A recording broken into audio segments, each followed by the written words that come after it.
I wanted to share with you a strategy that I use and I recommend you using if you are stuck anywhere in life that you feel stuck.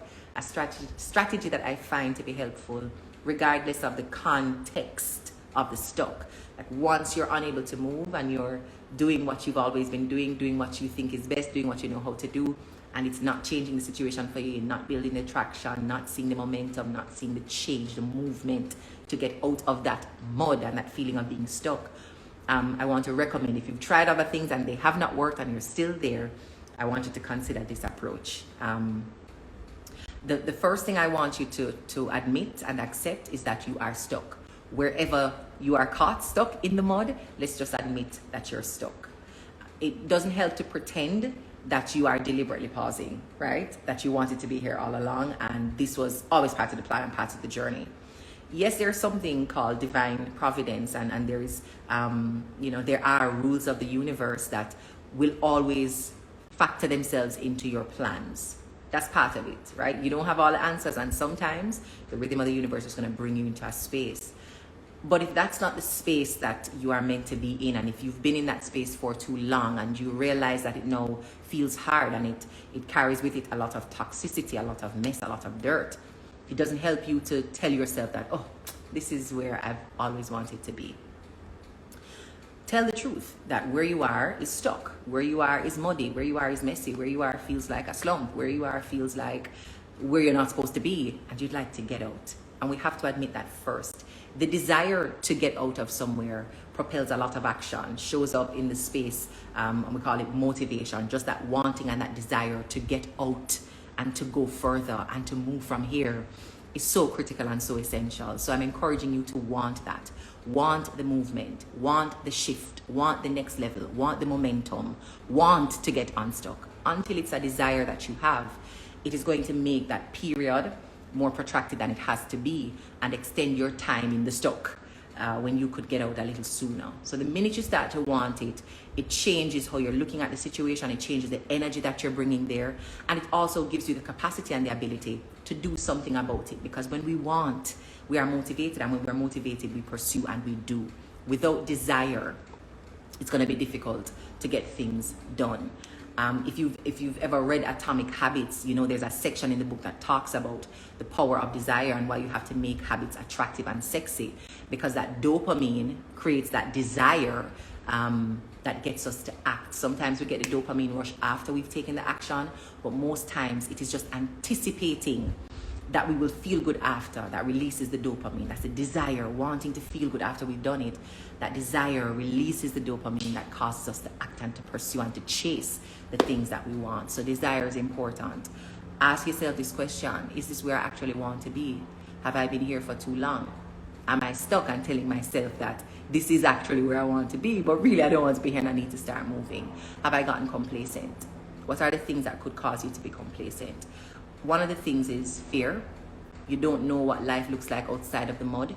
You don't know if you're in the kind of vehicle that can take you out of the mud and into new terrain. And because you don't trust yourself more than you trust the fear, you sit there out of fear. If you're going to kill fear, what you're going to need is higher trust in yourself and higher trust in your capacity, higher trust in your creator, higher trust in the laws of the universe to move with you once you begin to move. If you do not trust yourself more than you trust the obstacle, if you don't trust yourself more than you trust the challenge, if you don't trust yourself more than you trust the fear, then you can't get up and move beyond it, because you believe in that challenge more than you believe in your ability to challenge it. And that's going to keep you stuck, right? Another reason that we could be sitting in the stuck and telling ourselves that we want to be there is kind of related to fear, but it's that imposter syndrome, believing that we deserve the mud. If you've made bad decisions that have brought you into the mud, into the stuck, admit it. This was a bad decision, poor calculation, didn't have enough information, and so it has led me here. But it doesn't mean that that's where you belong and that's what you deserve, and you will never have more and you don't deserve to have more. That's a lie. That's fed by fear, because you don't trust yourself enough to move towards the more. You don't believe that you could make better decisions because you've made bad ones. You don't believe that you deserve a new chance because you wasted the last one. Yeah, the sense of being an imposter, not deserving to be here, not belonging anywhere except the mud, can keep you stuck in the mud because you can't even envision yourself outside of it. So the fear, trusting the challenge more than you trust yourself, and the imposter syndrome about whether you think you should be and you belong and deserve only mud versus something else could be keeping you stuck. And the other thing around complacency is this sense of sunk cost benefit. I've been here for too long and I have built some things in the mud. Remember, some things can come out of the mud, there are whole plants that can grow in the mud, like the lotus plant. It can grow in mud. So you can reap and you can sow in mud. There are good things that can come out of it. But you will use, again, wrapped up in fear, you will use the fact that a good thing exists in the mud to tell yourself that, yeah, man, this is where I want to be, in the mud. And if we're honest with ourselves, that's not where we want to be. Yes, we're happy that the lotus plant has bloomed in the mud and we're grateful for that. But there are other things that I can grow. There are other things that I can do. I want some different quality soil now to plant in. Because I could also grow roses, right? But we know the rose can't grow in the mud. So I have to be honest about the desire I have, the wanting, the knowing that this is not where I belong. So I say this first because I want you to understand that fear can play a role in you being stuck. It's not always that you're stuck mechanically and there's nothing you can do about the things required to move out of the place that you're in and nobody's coming to help you and just life is bad. That's not always the reason. Sometimes we are choosing to be stuck. We're choosing to be stuck because we are afraid and we're trusting our challenges. We're trusting our challenges more than we're trusting our capacity. Sometimes we are plagued by imposter syndrome and we believe that we just deserve the mud and we don't deserve anything else and we could not exist in anything else and we just don't know how to do anything else. So let us just stay here because moving from here takes me to a space I'm not familiar with. I'm not going to feel comfortable there. I'm going to feel like a stranger, like an imposter. So let me stay where I know how to run things, which is in my little mud pit. But also we could be looking at the sunk cost, the bias, we call sunk cost bias, where because I've been here for so long and I've done so many things in this space and I've invested so much time, I've invested so much money, I've invested so much capacity, capital, desire, then let me stay, right? And look, I can find a good thing that's coming out of the mud, so I can't afford to leave the good thing that's just coming up. For example, the lotus plant that can grow in the mud. All right, so in the first half, we discussed why we could be stuck, what role we could be playing, what mindsets could have brought us and have been keeping us in the mud. I want to look now at strategies if it's a tactical thing. So if you're stuck because, really and truly, there's something going on with the vehicle, with the environment, with the strategy that you're applying. Assuming that there's nothing in your inner state, your inner man or inner woman, that deliberately wants you to stay stuck, self-sabotaging, right? Assuming that you have a genuine desire to move beyond where you are and you're committed to doing the work necessary to get out. First thing I'm going to ask you to do is take your foot off the gas. If what you've been doing hasn't moved you out of the space, take your foot off the gas. That's something I tell myself often because I am somebody who will press gas. Me name, gasser. Gas it up, it is me. So if I move into a space and I find that I'm stuck, my first instinct is to press a little harder, go a little harder. You can do it. But quite often, when you're in mud, if your vehicle has ever been stuck in mud, you know that is a dangerous approach. But because of impatience, I just want to move. No, fast. And that is not always the best or safest strategy. So I say this to myself and I say this to you with love and no judgment. Take your foot off of the gas. Stop trying to press through a situation that requires a pause. Yeah? Stop trying to press through a situation that requires a pause. Take your foot off that gas pedal. You could be putting more gas and energy into an approach, into a strategy that's only getting you deeper into whatever mud pit you're stuck in. So take your foot off the gas. Let us think about pressing pause instead of trying to accelerate further into nowhere. Now, once you take your foot off the gas, and remember we have a desire to get unstuck, right? We're not taking our foot off the gas to then lean back and throw our hands in the air and say, woe is me, life is bad. No, we're pausing so we can reflect. So first thing we do, take the foot off the gas. The second thing that is required is to do a full 360 view of the situation. Now, when you're in the vehicle and you're stuck, when you're in the job and you're stuck, when you're in the conversation, the relationship and you're stuck, when you're in the financial reality and you are stuck, if that's the only place and the only angle and perspective you're looking at it from, you know what starts to happen? You either curse yourself for getting in that situation in the first place, Or you cuss the smaddy and the smaddy them that you are in that situation with, and so they become the problem and they are at fault and they are bad, and if they would just go away, you would be better off. Or going back to that concept of self-sabotage, you believe some things about yourself and you use that situation to reinforce those negative beliefs about yourself, and you're going to stay stuck. The other thing you can do is cuss the vehicle. Like, why did this job have to be so bad? And why did this job make me have to be here? Why did this opportunity bring me here? So the vehicle that brought you there, you start to cuss it. Now remember, we're not planning to abandon the vehicle. Sometimes, again, it is the job. And especially if you feel stuck in a job, I caution against cussing the work before you do a proper 360 view of the situation. There are persons who get up and quit a job because they're stuck in the job without assessing a couple of things. And you can only assess it when you're taking that 360 view. So if you just sit down in that space and you convince yourself that there's something wrong with the space that you're in, and you never step outside of that context to take a well-rounded view of the situation, to see the whole picture and what could really be going on, you will blame the vehicle, the job, you'll blame the vehicle, the relationship, you'll blame the vehicle, the money, for making this a bad situation. And if you could just get a different vehicle, then you know you would have good, right? That's not often the case. And so before we make any harsh decisions, like packing up and quitting the job because the job is the problem, and let's be clear, sometimes the job is the problem, yes? But before we get to that sure position that it is the problem, you have an obligation to assess your situation in fullness. And that means stepping outside of the vehicle. Coming out of the vehicle and taking a look at the environment that this vehicle has been operating in. Taking a good look at the device, the machine. Is it operating at optimal? Were you due for servicing and review at 600 miles ago, right? Were you pressing on flat tires? And so now that you're here, no matter what you press gas, the tire needs air. If you're sitting in the vehicle, you won't know all of that. You have to come out and look fully at it. What brought you here? What were some of the signs that you missed on the road that could have avoided this particular mud pit? Mud comes through water, right? So is it that a situation was overly saturated and you didn't do an assessment? You weren't discerning enough to look at it and see if this has the potential to get a little muddy, and by driving into it, I'm putting myself at risk? Or was it like very, very clear? It was already mud and you drove into it anyway? I don't know what you thought about the vehicle you were operating, but it just did not have the tires to handle the situation, and you chose deliberately to jump into it. So before you quarrel with the vehicle, before you quarrel with the situation, before you quarrel with the people in the situation with you, come out and take a full look at what has been happening to have led you to this point. Accountability, essentially, is what I'm asking you to practice. Accountability. You have to be willing to take account of what you're doing, what you have done, to end up in a particular situation. All right, seeing one comment from Sir YJM about no audio. So just pausing now to see if that has been rectified. I see Roshana, Ever Bless, also saying no audio. So just holding, so we're back, perfect. Right, how do I do that?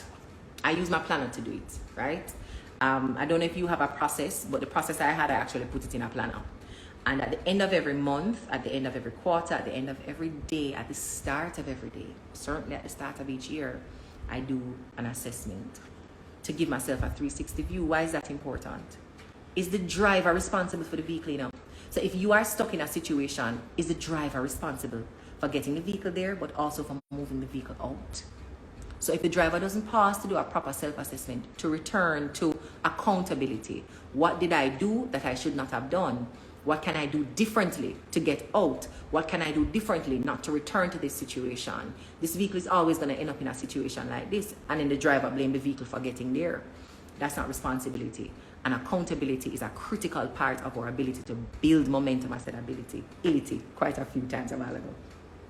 But accountability is a critical part of the need we have to thrust and move ourselves forward. If we're going to do that, we have to be accountable. You can't be blaming everything and everybody else for your behavior, for the lack of outcome, for the lack of growth. Accountability is your responsibility. So one of the things I do, and I encourage you to do, is to get that 360 view by taking a whole look at your life, right? What is the energy that you're bringing into the leadership, the decision making in these areas of your existence? Are you doing these things without rest? I mean, as simple as it sounds, are you trying to make big decisions on no sleep? no food, no water, no exercise. Like you're doing nothing to optimize your body and expecting certain kinds of results. It doesn't work that way. It doesn't work that way. You can't be falling asleep at the wheel and then insisting that the car do something that the driver of the car really doesn't even have the capacity to orchestrate. You are responsible and you have to take account and accountability for where you are and what you're going to do to get out of there. Are there some situations that you don't have all the answers and you don't have all the responsibility? Absolutely. But what you're looking for in those moments is where you actually have responsibility, where you can actually take action, where you can do something that moves the needle and causes you to progress and build momentum. But you have to be accountable. As long as you're delegating responsibility for assessing where you are, admitting what you did to get there, and then defining the alternative strategy to get out and to stay out, there's no way that you're going to get out of this particular mud pit that you may be in or avoid future ones, because road rocky and road muddy and ready to fall and all like a dead if it drop into. So you have to give yourself the best angle and the best advantage to get out of where you are, but also not to return there, because we're not trying to learn the same lesson over and over, right? So you're the driver of your vehicle. The vehicle is stuck in the mud. Don't cuss the vehicle. The vehicle is stuck in the mud. Don't cuss the sign whenever it's set properly. The vehicle is stuck in the mud and you're the driver. Get out and take a look at where you are.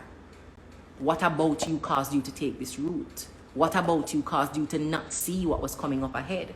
What can you do in this moment to get yourself out? Yeah? So do that 360 view. In our planner, we call it or quality of life assessment. But in terms of a quarterly check, I recommend that our success farmers do the Thrive check every quarter. So every quarter we have a Thrive checklist that we guide you through that helps you to look at where you're growing, right? And you get a score at the end. So if you're doing that every quarter, you can actually measure your growth quarter on quarter and some of the key actions that people have to be taking if they want to live a full life, a life that feels good, a life that feels healthy, a life that feels productive and purposeful. There's some things you have to be doing. We have a list of 30 and you have to check it. You have to check it and grade yourself. So when you find yourself stuck, one of the things I recommend is going back to this Thrive checklist and to see where have I been dropping the ball on myself that caused me to not be the best, most accurate, most discerning driver of this vehicle I call my life. If this is something that you actually want to do as well, you know, you can get this on our website, thesuccessfarm.com/planner. Get a copy of the planner. If you have another process that you use to get yourself clear on your whole life, return to that process. But that is a requirement if you're going to get unstuck, is to take a full look at the situation, what brought you here, what kind of driver you were behind the wheel, and get out. Right? But you have to do that assessment. And the third thing I want to encourage you to do is to ask for and seek help from the right people. Ask for and seek help from the right people. There is an impetus in us to complain and make ourselves victims of our situation. And if we can find somebody who will listen to us complain, we will always lean on that person when we're in a moment of difficulty. We want them to know how bad things are and we keep sharing about how things are going wrong. It doesn't mean we don't need a corner to vent. It don't mean that we shouldn't have somebody that we can pour out our hearts, heaviest weight on. That's important. But if your approach every time you find yourself stuck is to complain, and if you surround yourself with people who are always eager to hear you complain, you're going to find that you're not going to get any help from them. So after you've complained, what's the strategy? What's the next step? And if you don't have that inside of you, because not every time we'll be able to do this whole life assessment and look at our lives fully, and then bam, the strategy is hitting us in the face. We actually try to help you come up with the strategies, right? Because when we do the quality of life assessment, there's a whole grading and precision that's required for you to write certain things down, and then also to come up with a strategy to move forward. We call it from farm to table. So after you look at your farm and you see what harvest you have, we invite you to put some of those things on the table now and get serious about some weekly, fortnightly, monthly actions. But I am very clear, it's not every time you do this assessment, the answer is just going to be immediate and in front of you. And that's when we start to lean into our community. And you can either lean into that community to complain and to, tell them how life is heavy, or you can lean into your community with more strategy to talk to the right person about the challenge you're facing and see if they have a strategy that they have used that they can share. One way to know if you're talking to the right person is whether or not they have dealt with something similar before, or if they've been around people who've had to deal with this and so they would have learned something observing them. When you talk about your problems, and I'll say it again, sometimes you share them just to get them off your plate, to get it out of your head and out into the space, because the longer it's locked up in your brain, it feels bigger than it is. And many times after you talk about the challenge, it feels like a weight off your shoulder. Like just in sharing, you're not about to have no problem again, because it is out, the weight is off, and you're able to share that burden. So I'm not telling you don't share the challenge, hoping you're not hearing that. But what I want you to also hear is that after you share it, ensure that you're sharing it responsibly. So yes, we want to offload, but after we've offloaded, if we're still stuck, make sure you're sharing that challenge with somebody who has the ability to help you design a strategy or share a strategy that they have already used. So that way you can actually get unstuck, not just unburdened and have somebody with you in the mud, but to actually get out of it. Because as I said in the first part of our video, it's important for us to have a desire, have a wanting to move. We have to want to get out of the situation that we're in. And when you don't really want to get out, you'll be sharing the challenge and the problem just for the sake of sharing. You don't actually want any advice. You don't actually want somebody to help you out. People will offer you help and you'll say no. People will be helping you, pretending that you're taking the help, but you're not really taking the help. You're not applying anything. So you also don't want to be engaging people to get their advice and their guidance when you're really not ready to implement that strategy, because you're still afraid. You're still trusting the problem more than you trust yourself, because you still feel like an imposter, that you could not belong anywhere except in the mud, because you're still leaning into a sunk cost bias where, because I've seen some good things come out of this bad situation, or because I've put so much into this bad situation, I can't leave it. I would be wasting the time I've put in. I would be turning my back on the lotus plant that has grown in the mud. Okay, you're not ready to come out of the mud yet. And you can admit that with compassion, that I'm not quite ready, and sit to figure out, well, why am I staying in the mud? What is the fear that's causing me to stay here? Why do I believe this thing about myself not belonging in a space that's not muddy? What is it that I think I will lose that I can't regain when I come out of the mud? Sit and talk with yourself about that. But you have to be honest. Whether or not you want to stay in the mud, you're seeing value in the mud, you're just ready to stay living a muddy life, or you want to get out. And if you want to get out and you have a desire and an impetus to move and build momentum and get unstuck, make sure you're leaning into the right people as resources, as guide, as pillars, as light, to lay a path for you, to walk the path with you, and to share whatever they know in service of your own journey. So I don't know where you are at mid-year, but I know in many corporate companies, in many teams, in many workspaces, there is this feeling of being stuck right now. As you get to that summer part, it could just be fatigue, having worked so hard from January to July, and you've hit the midpoint of the year and you just don't have enough left. You're feeling tired, you're feeling uncertain, you're feeling confused, you're feeling like you're lacking creativity, just empty, at zero, or very near to zero on that gas gauge. And you may be tempted to tell yourself that you need to dig deep and just press hard. No, take your foot off the pedal, pause. It's time to reflect and see, where am I really? Get out of the vehicle and try to do a 360 assessment of the environment that you're in. What has caused me to be stuck right here? And what is the most sensible strategy to get me out? And if I don't have the best strategy, who can I lean into to guide me on designing that strategy, or to share their strategy with me for me to pick what can work so I can get unstuck? Now is not the time to be doubling down on a strategy that is not working for you, a strategy that got you in the mud in the first place. Now is not the time for you to be throwing your hands up in the air, putting the vehicle in park, kissing your teeth, reclining the chair and saying, well, let's just see if things get better, if somebody will come and save and rescue me. Nobody's coming. They're never coming, even when they say they're on the way. And if you know Jamaican people, all of them tell you, say them coming, them don't leave yet. Them don't even get up out of the chair or out of the bed. Nobody's coming. So if you want to get out, you have a genuine desire to get out, and you're not allowing fear, imposter syndrome, that sunk cost bias to keep you stuck, take your foot off that gas pedal, because we're going to pause. We're going to do a full look, an assessment of our situation, who we are, and what about us brought us here, what vehicle we're operating in, and what does that vehicle need to be improved, to be optimized. What strategy is required? Am I committing to that strategy or not? And if I don't know the strategy after doing that assessment, who can I reach out to that can guide me on that? So I want to leave you with this challenge as you're working through August. And if you're feeling stuck at a particular point in time, I want to challenge you to pause, take your foot off of the pedal, whatever this approach is that you're doubling down on and hoping that it's going to work. Because if I keep doing this, it must break through. Take your foot off of that for a second. And by a second, I mean like a week, right? Just stop applying that particular pressure for a week. If it has not been working all these many weeks, take your foot off of that gas pedal. Come out of the vehicle, which is the action mode, right? Pause and take a full look at your life, the quality of self that you have in this moment. Is this your best version of yourself trying to deal with this problem?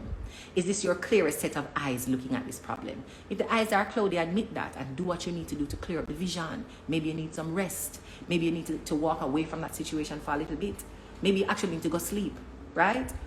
But what am I using? Is this my best self that is approaching this problem? Am I seeing this clearly?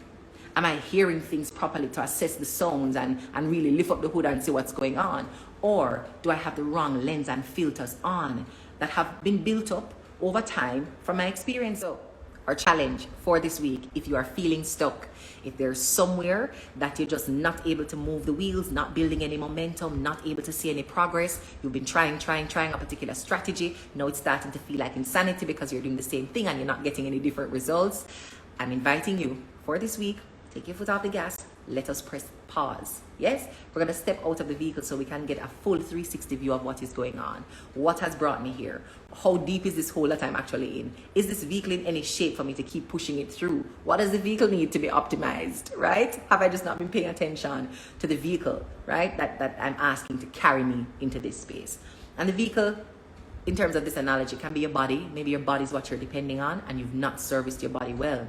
Maybe your business is what you're depending on and you've not serviced that well in terms of high quality business strategy, employing the right people, having the right systems in place to manage the flow and the lack of flow. But the vehicle that you're depending on, just pause and take a look at it. Have I been servicing this well, right? And let's be honest about that. If you have a copy of the Success Farmers Guide, you can use our quality of life assessment guide to walk you through that particular process of the whole life view, that Thrive checklist to see if you're doing all the right things or where you have dropped the ball to compromise your management of self, your management of resources, your management of your time, management of your business and your goals. Just pause and take a full look at that. Not for you to blame yourself and beat yourself over the head, but just to be honest about where you are and what you would need to do differently to move from where you are, because we're not trying to keep doing the same things over and over and expect different results. So foot off the gas pedal, stepping outside of the situation for a little bit and doing a whole life assessment to see what has caused me to be here. Why after all this time am I still here? What am I doing wrong? What can I do differently? And if you can identify that strategy, just commit to doing that. Don't blame yourself, don't procrastinate, don't tell yourself you're going to do it soon. Just start applying that strategy. Get back in the vehicle and apply that strategy, right? We're not going back in there to drop foot on it like a piece of lead. No. We've done an assessment, we have new information, and we're intelligent beings. And so we're going to use our information to make better decisions. You cheat yourself when you have knowledge, when you have wisdom, and you do not use it to improve the quality of your decision making. Now, if after you've done that assessment, you still can't find the answer, we're going to choose purposefully. We're going to choose deliberately. We're going to choose with wisdom and discernment the right people that we can seek guidance from on a particular issue. People who have solved this problem before. People who have been around those who have solved this problem before and actually have a way or a way that works that they could share with us. People who could help us in a compassionate setting, no judgment, just compassion, to discern and define a unique path for ourselves. So maybe they can't give us their formula, but they have that kind of teacher yogi energy to be able to sit with you, ask you the right questions, and coach and guide you to coming up with a strategy for yourself. Ask the right persons. That's a challenge for this week. Where am I stuck?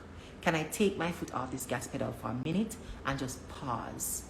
Do I need to assess this? What has brought me here? What have I been thinking that caused me to make these decisions? What have I not been doing that caused me to stall in this way?